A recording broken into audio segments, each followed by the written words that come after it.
दोस्तों, आज हम बात करेंगे अंतरिक्ष में हमारी आंखों की, उपग्रहों की। ये अद्भुत यंत्र हमारे जीवन का एक महत्वपूर्ण हिस्सा बन चुके हैं। उपग्रह बेसिकली मैन मेड स्पेसशिप्स हैं जो धरती के चारों तरफ चक्कर लगाते हैं। ये विभिन्न प्रकार के होते हैं, जैसे कम्युनिकेशन सैटेलाइट्स, वेदर सैटेलाइट्स और साइंटिफिक सैटेलाइट्स। आप इन्हें धरती की आर्टिफिशियल आंखें भी कह सकते हैं, जो हमें स्पेस से धरती को देखने में मदद करती हैं। ये हमें हाई रेजोल्यूशन इमेजेस और डेटा प्रदान करते हैं, जिससे हम अपने ग्रह को बेहतर समझ सकते हैं। उपग्रहों ने कम्युनिकेशन, नेविगेशन, वेदर फोरकास्टिंग और डिफेंस जैसे एरियाज में बहुत बड़ा बदलाव लाया है। जीपीएस सैटेलाइट्स की मदद से हम अपनी लोकेशन को पिन पॉइंट कर सकते हैं और नेविगेशन को आसान बना सकते हैं। इनकी मदद से हम दूर दराज के इलाकों में भी इंफॉर्मेशन भेज और पा सकते हैं। सैटेलाइट कम्युनिकेशन ने ग्लोबल कनेक्टिविटी को एक नया आयाम दिया है, जिससे हम दुनिया के किसी भी कोने से जुड़ सकते हैं। यही नहीं, ये टेक्नोलॉजी हमें नेचुरल डिजास्टर्स के बारे में पहले से बताने, फसलों पर नजर रखने और पर्यावरण में हो रहे बदलावों को समझने में भी मदद करती है। उपग्रहों की मदद से हम जलवायु परिवर्तन और ग्लोबल वार्मिंग के प्रभावों को भी मॉनिटर कर सकते हैं। हर दिन उपग्रहों की इंपॉर्टेंस बढ़ती जा रही है, क्योंकि ये हमें अपने प्लैनेट और यूनिवर्स को समझने में मदद करते हैं। वैज्ञानिक उपग्रहों के डेटा का उपयोग करके नए नए डिस्कवरीज कर रहे हैं और हमारे ब्रह्मांड के रहस्यों को सुलझा रहे हैं। आज हजारों उपग्रह धरती का चक्कर लगा रहे हैं और हमें कई तरह की इंपॉर्टेंट इंफॉर्मेशन दे रहे हैं। ये उपग्रह हमारे जीवन को सुरक्षित, कनेक्टेड और इन्फॉर्म्ड बनाने में महत्वपूर्ण भूमिका निभा रहे हैं। भविष्य में उपग्रहों की संख्या और उनकी कैपेबिलिटीज और भी बढ़ेंगी, जिससे हम और भी एडवांस टेक्नोलॉजीज का लाभ उठा सकेंगे। चलिए अब जानते हैं कि एक उपग्रह का जन्म कैसे होता है। डिजाइन से लेकर उसके निर्माण तक का सफर। यह एक रोमांचक और जटिल प्रक्रिया है, जिसमें कई चरण शामिल होते हैं। उपग्रह बनाना एक बहुत ही कॉम्प्लिकेटेड प्रोसेस है, जिसमें कई स्टेप्स होते हैं। हर स्टेप में प्रिसिजन और एक्सपर्टीज की जरूरत होती है। सबसे पहले साइंटिस्ट्स और इंजीनियर्स डिसाइड करते हैं कि उपग्रह का क्या पर्पस है और उसकी क्या रिक्वायरमेंट्स हैं। यह एक महत्वपूर्ण चरण है, क्योंकि उपग्रह का उद्देश्य और उसकी आवश्यकताएं उसकी डिजाइन और निर्माण प्रक्रिया को प्रभावित करती हैं। इसके बाद उपग्रह का डिजाइन तैयार किया जाता है, जिसमें उसका साइज, वेट और कौन से इंस्ट्रूमेंट्स लगेंगे, ये सब डिसाइड होता है। इस चरण में CAD सॉफ्टवेयर का उपयोग किया जाता है, ताकि डिजाइन को सटीकता से तैयार किया जा सके।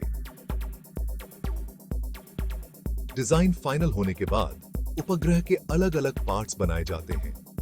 इन पार्ट्स को बनाने में उच्च गुणवत्ता वाली सामग्री और अत्याधुनिक तकनीकों का उपयोग किया जाता है। इन पार्ट्स में सोलर पैनल्स, एंटेनास, कैमरास और कम्युनिकेशन डिवाइसेस हो सकते हैं। हर पार्ट का अपना महत्व होता है और उसे बहुत ध्यान से असेंबल किया जाता है। जब सारे पार्ट्स बन जाते हैं, तो उपग्रह का टेस्ट किया जाता है। टेस्टिंग फेज में उपग्रह के सभी सिस्टम्स और कंपोनेंट्स की जांच की जाती है। ऐसा इसलिए किया जाता है ताकि ये पक्का हो जाए कि वो स्पेस के हार्श एनवायरनमेंट में भी सही से काम कर सके। स्पेस में एक्सट्रीम टेम्परेचर्स, रेडिएशन और वैक्यूम जैसी परिस्थितियों का सामना करना पड़ता है। इन टेस्ट्स में वाइब्रेशन टेस्ट, टेम्परेचर टेस्ट और वैक्यूम टेस्ट शामिल होते हैं। वाइब्रेशन टेस्ट में यह देखा जाता है कि उपग्रह लॉन्च के दौरान होने वाले वाइब्रेशंस को सहन कर सकता है या नहीं। टेम्परेचर टेस्ट में उपग्रह को एक्सट्रीम हॉट और कोल्ड कंडीशंस में रखा जाता है। वैक्यूम टेस्ट में यह देखा जाता है कि उपग्रह वैक्यूम में कैसे परफॉर्म करता है। इन टेस्ट्स के बाद अगर कोई इश्यू पाया जाता है, तो इंजीनियर्स उसे ठीक करते हैं और फिर से टेस्ट करते हैं। यह प्रक्रिया तब तक चलती रहती है जब तक उपग्रह पूरी तरह से तैयार नहीं हो जाता। अंत में जब उपग्रह सभी टेस्ट्स पास कर लेता है, तो उसे फाइनल असेंबली के लिए तैयार किया जाता है। इंजीनियर्स और साइंटिस्ट्स की टीम इसे लॉन्च के लिए तैयार करती है और इस तरह एक उपग्रह डिजाइन से लेकर निर्माण तक का सफर पूरा करता है और स्पेस में अपनी जर्नी शुरू करता है। यह एक लंबी और मेटिकुलस प्रक्रिया है, लेकिन अंत में यह सभी के लिए एक गर्व का क्षण होता है। अब देखते हैं कि उपग्रह अंतरिक्ष तक कैसे पहुंचता है। उपग्रह को लॉन्च करना यह एक जटिल प्रक्रिया है जिसमें कई चरण शामिल होते हैं। उपग्रह को स्पेस में भेजने के लिए बहुत ही पावरफुल रॉकेट्स का यूज होता है। ये रॉकेट्स इतने शक्तिशाली होते हैं कि वे भारी उपग्रहों को भी अंतरिक्ष में ले जा सकते हैं। लॉन्चिंग प्रोसेस में भी कई स्टेप्स होते हैं। हर स्टेप को बहुत ही सावधानी से एग्जीक्यूट किया जाता है ताकि कोई गलती ना हो। सबसे पहले रॉकेट को लॉन्च पैड पर ले जाया जाता है और उसमें फ्यूल भरा जाता है। यह फ्यूल रॉकेट को आवश्यक थ्रस्ट प्रदान करता है। लॉन्चिंग के समय रॉकेट के इंजन्स फायर होते हैं और रॉकेट जोर से धरती से ऊपर उठता है। यह एक बहुत ही रोमांचक दृश्य होता है। जैसे जैसे रॉकेट ऊपर जाता है, वो अपने डिफरेंट स्टेजेस को छोड़ता जाता है, जिससे उसका वेट कम होता जाता है। यह स्टेजेस शेडिंग प्रोसेस रॉकेट को अधिक ऊंचाई तक पहुंचने में मदद करता है। फाइनली रॉकेट उपग्रह को उसकी फिक्स्ड ऑर्बिट में स्थापित कर देता है। यह प्रक्रिया बहुत ही सटीकता से की जाती है ताकि उपग्रह सही स्थान पर पहुंच सके। एक बार ऑर्बिट में पहुंचने के बाद उपग्रह अपने सोलर पैनल्स खोलता है और धरती से कम्युनिकेशन एस्टैब्लिश करता है। यह कम्युनिकेशन उपग्रह के कार्य करने के लिए बहुत महत्वपूर्ण होता है। उपग्रह से प्राप्त डेटा का उपयोग विभिन्न साइंटिफिक और कमर्शियल उद्देश्यों के लिए किया जाता है। उपग्रह से प्राप्त डेटा का उपयोग मौसम की भविष्यवाणी, संचार और पृथ्वी की निगरानी जैसे कार्यों में किया जाता है। इस डेटा की मदद से वैज्ञानिक और इंजीनियर नई खोजें और सुधार कर सकते हैं।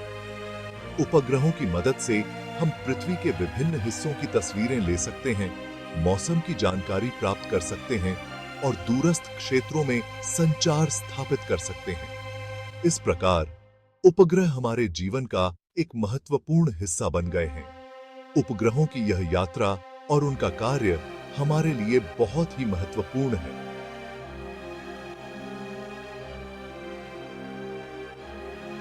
यह हमें न केवल अंतरिक्ष के बारे में अधिक जानने में मदद करता है, बल्कि हमारे दैनिक जीवन को भी बेहतर बनाता है। अब बात करते हैं कि उपग्रह हमारे लिए क्या-क्या करते हैं। उपग्रहों के अलग-अलग यूजेस। उपग्रहों के बहुत सारे यूजेस हैं जो हमारी जिंदगी के कई एस्पेक्ट्स को अफेक्ट करते हैं। Communication satellites, TV signals, telephone calls और इंटरनेट डेटा ट्रांसमिट करते हैं, जिससे पूरी दुनिया में कम्युनिकेशन पॉसिबल हो पाता है। वेदर सैटेलाइट्स हमें मौसम के बारे में इंफॉर्मेशन देते हैं, जैसे कि टेम्परेचर, रेनफॉल और विंड स्पीड। नेविगेशन सैटेलाइट्स जैसे कि जीपीएस हमें अपनी लोकेशन एक्यूरेटली ट्रैक करने में मदद करते हैं। इसके अलावा उपग्रहों का use scientific research, defence intelligence और डिजास्टर मैनेजमेंट जैसे एरियाज में भी होता है। क्या आप जानते हैं कि सभी उपग्रह एक जैसे नहीं होते? उपग्रहों के प्रकार, आकार और कार्य में विविधता।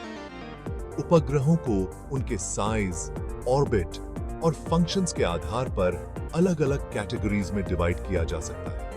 साइज के आधार पर उपग्रह छोटे, मध्यम और बड़े हो सकते हैं। ऑर्बिट के आधार पर उपग्रहों को low earth orbit, medium earth orbit और जियो स्टेशनरी ऑर्बिट में क्लासिफाई किया जाता है। फंक्शंस के आधार पर उपग्रहों को communication satellites, weather satellites, navigation satellites, scientific satellites और स्पाई सैटेलाइट्स जैसे कैटेगरीज में डिवाइड किया जा सकता है। अंत में एक नजर भविष्य पर। उपग्रह तकनीक का विकास। उपग्रह टेक्नोलॉजी लगातार डेवलप हो रही है। साइंटिस्ट्स और इंजीनियर्स और भी ज्यादा पावरफुल, एफिशिएंट और अफोर्डेबल उपग्रह बनाने के लिए काम कर रहे हैं। फ्यूचर में हम छोटे उपग्रहों, जिन्हें नैनो सैटेलाइट्स या क्यूबसैट्स कहते हैं, का यूज बढ़ता हुआ देखेंगे। इन छोटे उपग्रहों का यूज धरती के बारे में और भी ज्यादा डिटेल्ड इंफॉर्मेशन कलेक्ट करने, इंटरनेट कनेक्टिविटी इंप्रूव करने और स्पेस एक्सप्लोरेशन में मदद करने के लिए किया जा सकता है। उपग्रह टेक्नोलॉजी का विकास मानवता के लिए बहुत सारी पॉसिबिलिटीज लेकर आया है और ये हमारे फ्यूचर को शेप देने में एक इंपॉर्टेंट रोल निभाएगा।